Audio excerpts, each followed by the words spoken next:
بسم اللہ الرحمن الرحیم. نیڈ ہیومینٹی کے ناظرین و سامعین السلام علیکم. ناظرین، ہم نے پچھلے پارٹ میں بات کی ملک مغلولوں کی اور تاتاریوں کی. مغلول قوم اور تاتار قوم کیا تھی، یہ کیسے وجود میں آئی اور انہوں نے کن علاقوں میں سکونت اختیار کی. آج ہم ان پر مزید بات کریں گے. جیسا کہ آپ کو پہلے بتایا جا چکا ہے کہ بن یافس کی اولاد میں سے ایک شخص علی نجاح خان تھا، جس کے دو بیٹے پیدا ہوئے. ایک کا نام مغلول اور دوسرے کا نام تاتار رکھا. اب جو مغلول تھا اس کی قوم مغلولوں کے نام سے مشہور ہوئی اور جو تاتار تھا اس کی قوم تاتاریوں کے نام سے. اب جو تاتار تھا اس نے دریائے جنون کے کنارے سکونت اختیار کی اور ملک ترکستان کے نام سے مشہور ہوئے.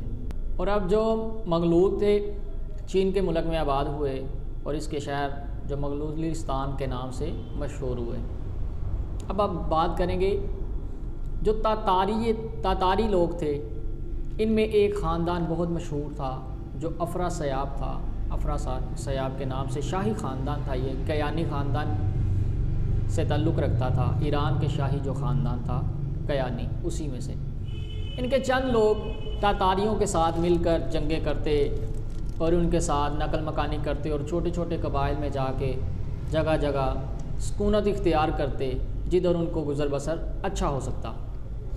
انہی وجہ سے ان کے ساتھ ان کا میل جول زیادہ بڑھا، ان کی شادی ہوئی اور لوگ اسی میں سے افراسیاب کو انہی قوم میں سے سمجھنے لگے. لیکن تاریخ میں ایسا ہرگز نہیں.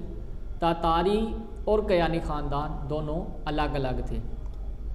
اب تاتاریوں میں ایک بہت ہی معروف شخصیت سمجھی جاتی تھی سلجوق سلطنت. جو سلجوق سلطنت تھی وہ افراسیاب کی اولاد میں سے تھی، کیونکہ سلجوقی سلطنت میں سے ایک بادشاہ کا ایک قول ہے کہ ہم افراسیاب کے شاہی خاندان سے ہیں. تو اس سے واضح ہوتا ہے کہ وہ افراسیاب کی اولاد میں سے تھے. اسی لیے لوگ اس کو افراسیاب کی اولاد میں سے سمجھتے ہوئے سلجوقیوں کو تاتاریوں کے ساتھ سمجھتے ہیں. حالانکہ تاتاریوں کے ساتھ ان کا میل جول زیادہ ہو گیا تھا، ان کے ساتھ رہن سہن تھا، لیکن وہ الگ قوم تھی. ایک الگ ریاست کے بادشاہ کے وہ بیٹے تھے جو افراسیاب کے شاہی خاندان ایران کا بادشاہ تھا. اسی سے آ کر وہ ان کے ساتھ نقل مکانی کرتے رہے، ان کے میل جول ہوئے. سب سے پہلے سلجوقی نامی ایک شخص نے نواح بخارا میں آ کر اپنے قبیلے کے ساتھ اسلام قبول کیا اور یہی شخص اسی وجہ سے سلجوقی سلطنت میں اعلیٰ مقام اس قبیلے نے پایا. اسلام کا چرچا ہوا، اسلام کو بلند کیا گیا. اس قبیلے نے بہت زیادہ. میکائیل کا بیٹا تغرل اور تغرل کا بھائی چگری بیگ کا بیٹا الپ ارسلان جو کہ سلجوقی تھا. ناظرین، آگے ہم مزید بات کرتے ہیں تو تاتار اور مغلوں کی.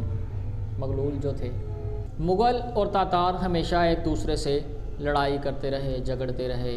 اور انہی میں سے جو حکمران تھا وقت کا، جو کہ کیانی خاندان میں حکمران رہا تھا، توران پر حکمران تھا، اس نے تاتاریوں کا ساتھ دیا اور مغلولوں کو ہمیشہ شکست دی.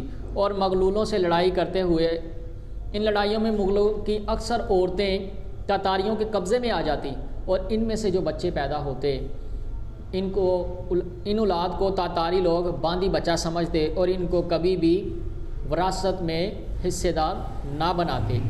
رفتہ رفتہ ان قسم کے کئی کثرت کے ساتھ لوگوں میں ان کی شادیاں ہوئیں، ان کے ستارے بڑھنے لگے، ان کی رسم و رواج بڑھے. تاتاریوں نے مغلوں سے نفرت کا نتیجہ تھا کہ انہوں نے مغل عورتوں کی اولاد کو اپنا ہم سفر نہ سمجھا، اور ورنہ یقیناً مغل اور تاتار ایک ہی باپ کی اولاد ہیں.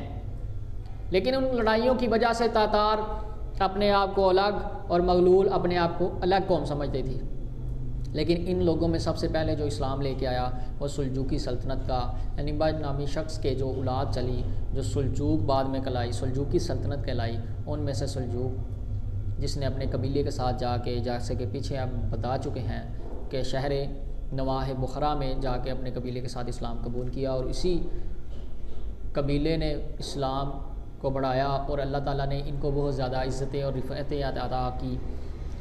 اسی قبیلے نے لوگوں کے ساتھ مل کر جہاد کیا اور بہت سے ملکوں میں فتوحات حاصل کی۔ ناظرین، آج ہم بات کریں گے مغلوں کا حلیہ کیسا تھا۔ مورخین نے کہا کہ مغلوں کی تصویر جو الفاظ میں کھینچی ہے، اسی طرح یہ لوگ ترکوں سے بہت مشابہ رکھتے ہیں، کیونکہ یہ ایک ہی باپ کی اولاد میں سے تھے، لیکن ان کی لڑائیوں کی وجہ سے، آپس کی رنجش کی وجہ سے یہ ایک دوسرے کو الگ سمجھتے تھے، اور اس کے بعد جو ان کی عورتیں ہوتی تھیں باندی بنا لیا جاتا تھا۔ ان عورتوں سے جو بچے پیدا ہوتے ان کو وراثت میں حصے دار نہیں سمجھا جاتا تھا، اس لیے یہ اپنے آپ کو الگ الگ قومیں سمجھتی رہی، اور تاریخ لکھنے والوں میں سے کچھ لوگوں نے ان کو ایسے ہی درج کیا۔ اب جو مغلول تھے ان میں ایک عادت بہت کثرت سے پائی جاتی تھی کہ وہ اپنے جاسوس، کیونکہ ان کو حکمران جو تھے وہ ساتھ نہیں تھے دیتے کیونکہ وہ غلط ہوتے تھے، اسی لیے وہ کیا کرتے تھے، اپنا جاسوس جو تھا بنا کر وہ بیچتے تھے تاتاریوں میں، ان کی نسل میں، لیکن جب ان کو پتہ چلتا تھا وہ غدار کو قتل کر دیتے تھے، اور اس پر بھی وہ بہت زیادہ رنجیدہ ہوتے تھے، اور ان کی آپس کی نفرتیں اور بڑھ جاتی تھیں۔ ناظرین، کل ہم چنگیز خان کی بات کریں گے۔ چنگیز خان کا خواب جو اس نے دیکھا، اس نے خواب دیکھا اور اس کی تعبیر کیا تھی، اس کے بعد توما خان کی خواب کی تعبیر کیا تھی، چولی خان کا خواب کیا تھا، اس کی ہم بات کریں گے۔ آپ سے اجازت چاہتے ہیں، اللہ حافظ۔